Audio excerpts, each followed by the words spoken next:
الله أكبر.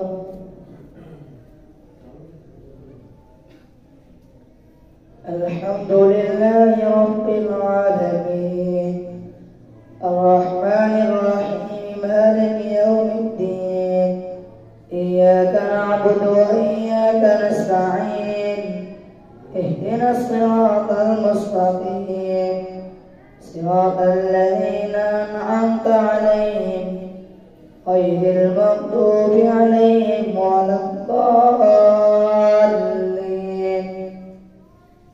قال الملأ الذين استكبروا من قومه لنخرجنك يا شعيب والذين آمنوا معك من قريتنا أو لتعودن في ملتنا قال أولو كنا كارهين قد افترينا على الله كذبا إن عدنا في ملتكم بعد إذ نجانا الله منا وما يكون لنا أن نعود فيها إلا أن يشاء الله ربنا وسع ربنا كل شيء علما على الله توكلنا ربنا افتح بيننا وبين قومنا بالحق وأنت خير الفاتحين. وقال الملأ الذين كفروا من قومه لئن اتبعتم شعيبا إنكم إذا لخاسرون فأخذتهم الرجفة فأصبحوا في ديارهم جاثمين. الذين كذبوا شعيبا كأن لم يغنوا فيها الذين كذبوا شعيبا كانوا هم الخاسرين فتولى عنهم وقال يا قوم لقد أبلغتكم رسالات ربي ونصحت لكم فكيف آسى على قوم كافرين. وما أرسلنا في قرية من نبي إلا أخذنا أهلها بالبأساء والضراء لعلهم يضرعون ثم بدلنا مكان السيئة الحسنة حتى عموا وقالوا قد مس آباءنا الضراء والسراء فأخذناهم بغتة وهم لا يشعرون. ولو أن أهل القرى آمنوا واتقوا لفتحنا عليهم بركات من السماء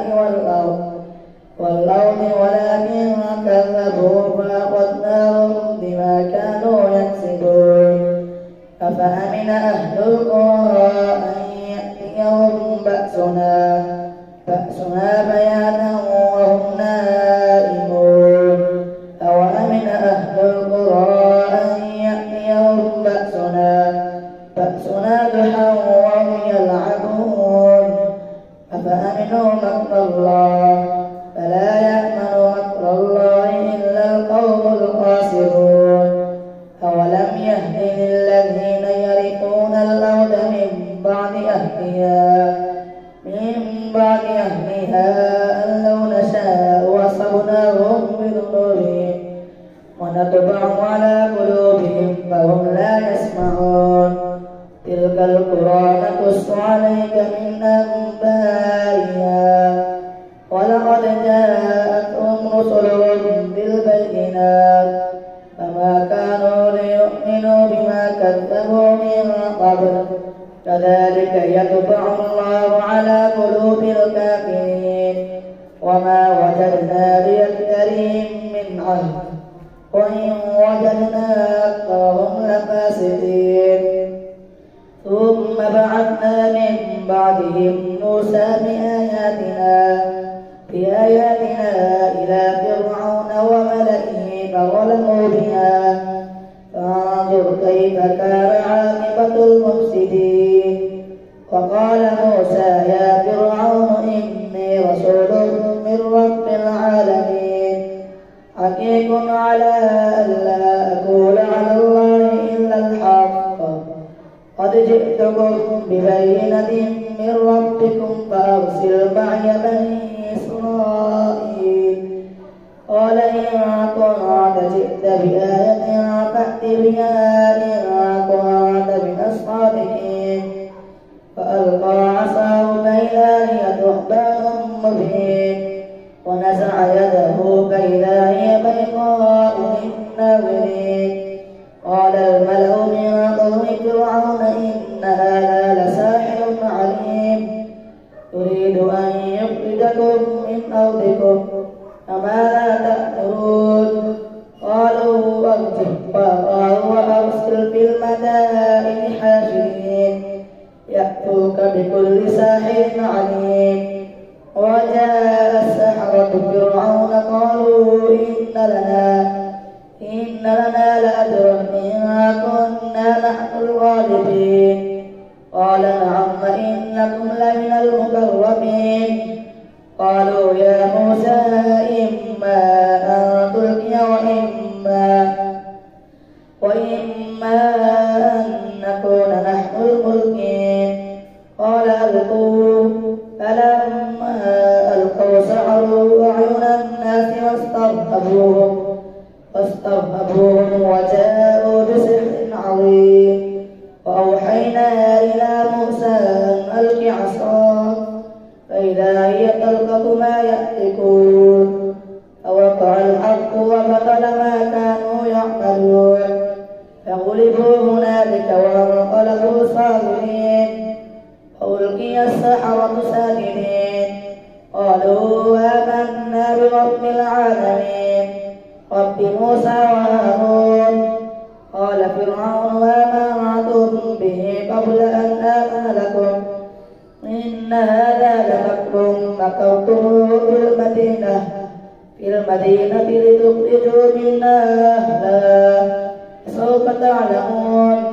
لأقطعن أيديكم وأرجلكم من خلاف ثم لأصلبنكم أجمعين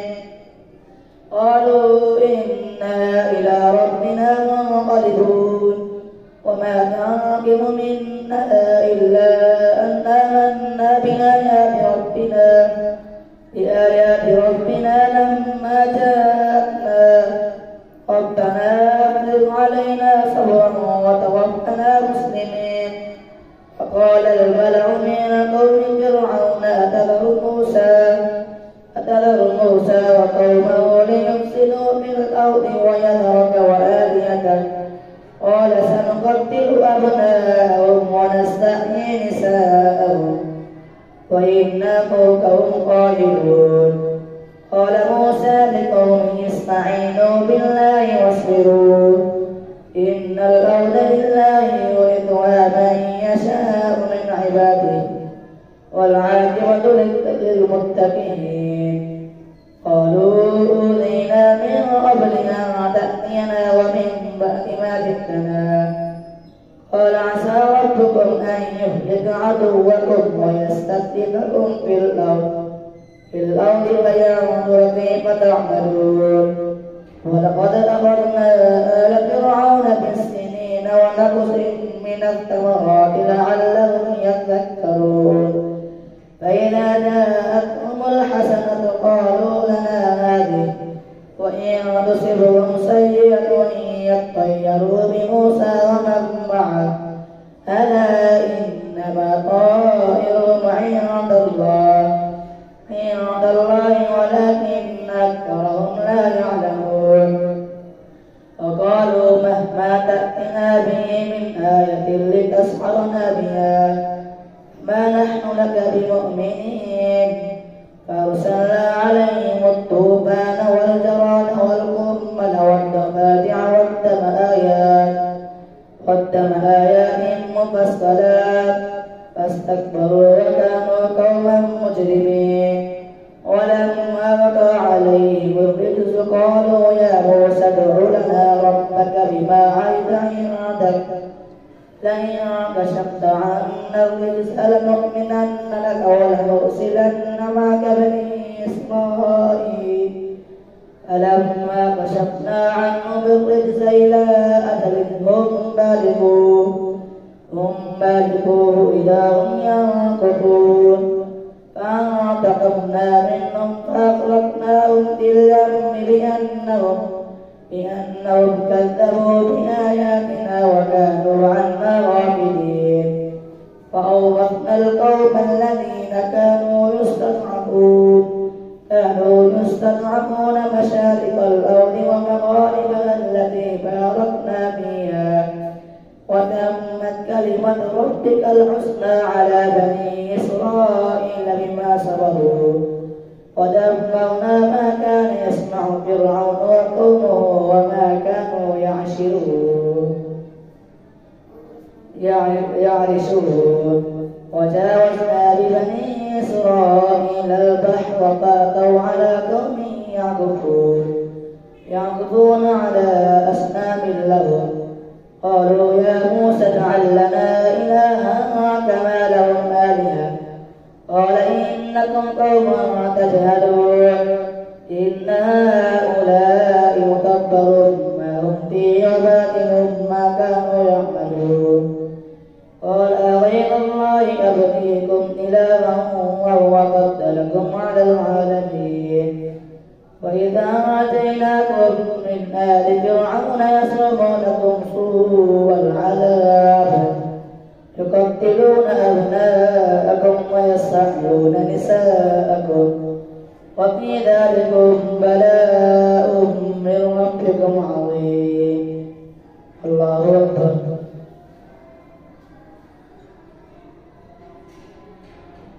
سمع الله لمن حمده. الله أكبر. الله أكبر.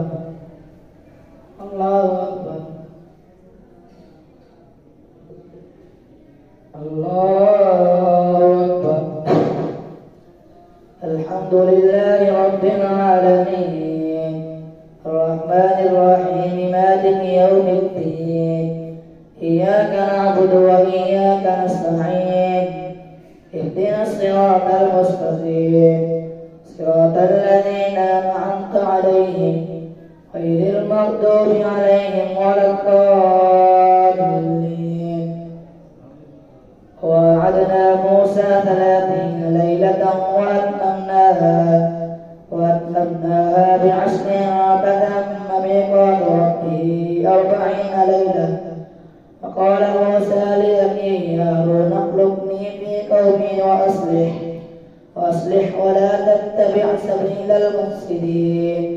ولما جاء موسى لميقاتنا كلمه ربه قال رب أرني أنظر إليك قال لا تراني ولكن انظر إلى الجبل فإن استقر مكانه فسوف تراني. فلما تجلى ربه للجبل جعله دكا وحر موسى صعقا. فلما أفاق قال سبحانك تبت إليك وأنا أول المؤمنين.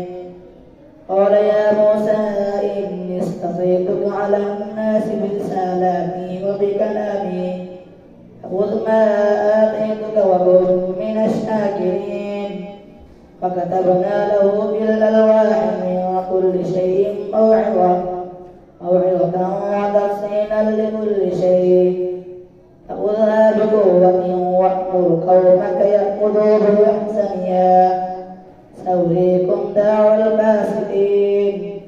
سأصرف عن آياتي الذين يتكبرون في الأرض بغير الحق وإن يروا كل آية لا يؤمنوا بها وإن يروا سبيل الرشد لا يتخذوه سبيلا وإن يروا سبيل الغي يتخذوه سبيلا. ذلك بأنهم كذبوا بآياتنا وكانوا عنها غافلون. والذين كذبوا بآياتنا ولقاء الآخرة حبطت أعمالهم هل يجزون إلا ما كانوا يعملون. واتخذ قوم موسى من بعده من حولهم عجلا جسدا له خوار فقالوا جسدا له خوار ألم يروا أنه لا يكلمهم ولا ليهديهم سبيلا اتخذوه وكانوا ظالمين ولما سجد في أيديهم رأوا أنهم قد ضلوا قالوا لئن لم يرحمنا ربنا ويغفر لنا لنكونن من الخاسرين ولما رجع موسى إلى قومه غضبان أسفا قال بئس ما خلفتموني من بعدي فعجلتم أمر ربكم وألقى الألواح وأخذ برأس أبيه يجره إليه قال ابن أم إن القوم استضعفوني وكانوا يقتلونني فلا تشمت بي الأعداء ولا تجعلني مع القوم الظالمين قال رب اغفر لي ولأخي وأدخلنا في رحمتك وأنت أرحم الراحمين إن الذين اتخذوا العجل سينالهم غضب من ربهم وذلة في الحياة الدنيا وكذلك نجزي المفترين والذين عملوا السيئات ثم تابوا من بعدها وآمنوا إن ربك من بعدها لغفور رحيم ولما سكت عن موسى الغضب أخذ الألواح وفي نسختها هدى ورحمة للذين هم لربهم يرهبون فاختار موسى قومه 70 رجلا لميقاتنا فلما أخذتهم الرجفة قال رب لو شئت أهلكتهم من قبل وإياي أتهلكنا بما فعل السفهاء منا إن هي إلا فتنتك تضل بها من تشاء وتهدي من تشاء أنت ولينا فاغفر لنا وارحمنا وأنت خير الغافرين فاكتب لنا في هذه الدنيا حسنة وفي الآخرة إنا هدنا إليك قال عذابي أصيب به من نشاء ورحمتي وسعت كل شيء فسأكتبها للذين يتقون ويؤتون الزكاة قال عذابي أصيب به من نشاء ورحمتي وسعت كل شيء فسأكتبها للذين يتقون ويؤتون الزكاة والذين هم بآياتنا يؤمنون الذين يتبعون الرسول النبي الأمي الذي يجدونه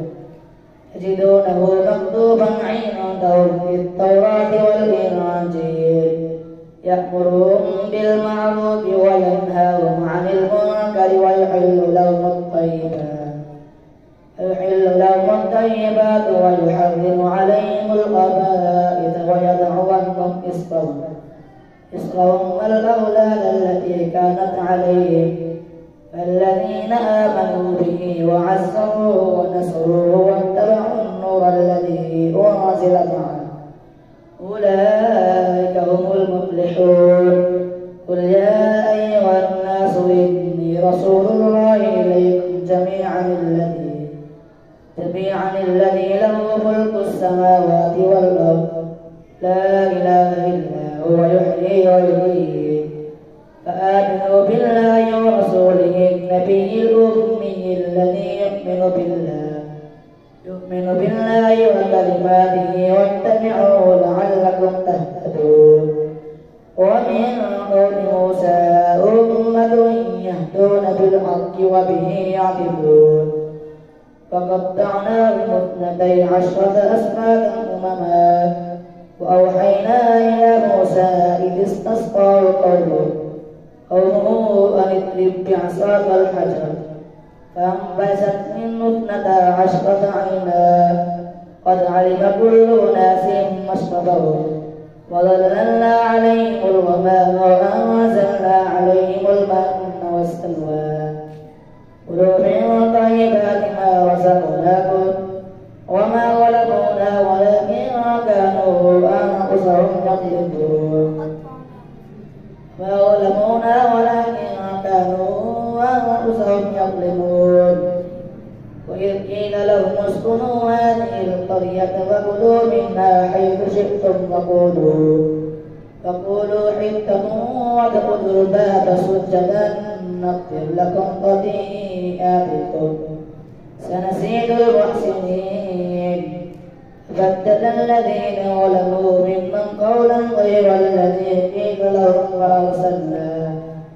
فأرسلنا عليهم رجزا من السماء بما كانوا يظلمون واسألهم عن القرية التي كانت حاضرة البحر إذ يعدون في السبت إذ تأتيهم حيتانهم يوم سبتهم شرعا ويوم لا يسبتون لا تأتيهم